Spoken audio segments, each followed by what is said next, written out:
So in supporting specifically parks, libraries, and public spaces, I think the term adequate is probably a hard term to define.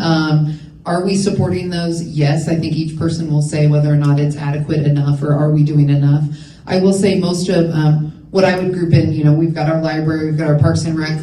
We would not be where we were if it wasn't for the rest of the community and the greater community, because all of those entities typically have a friends of, for instance, Friends of the Zoo, Friends of the Library, or Parks and Rec Foundation. And so we are, I see that being private and public coming together to support all of those. I do think from a city commission level, we have been emphasizing more of our infrastructure and those needs over what we're doing in there.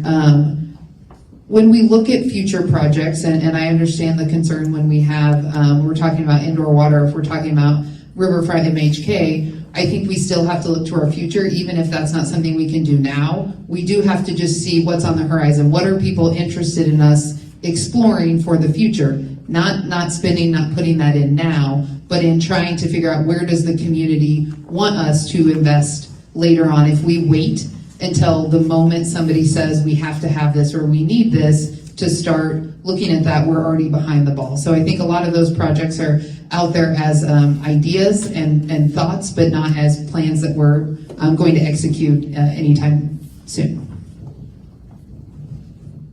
Okay, I happen to disagree. Adequate is a very easy term to define. It is in the Move MHK comprehensive plan. We spent $200,000 on that plan, and it said very clearly that we have enough parks to increase our population by 9,600 people, which is a 16% increase, just with the parks that we have now. And so there is a National Association of Parks and Rec that is their national recommendation.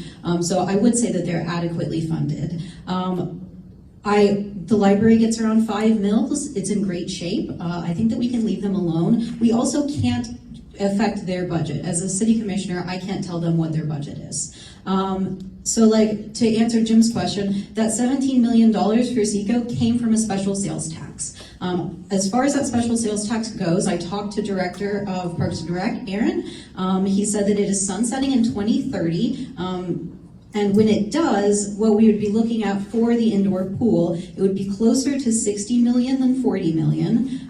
We would have to put all of that tax that we're currently doing towards it and increase the tax to be able to afford that. We would have to do no other capital investments and find $1 million a year in operating expenses for it.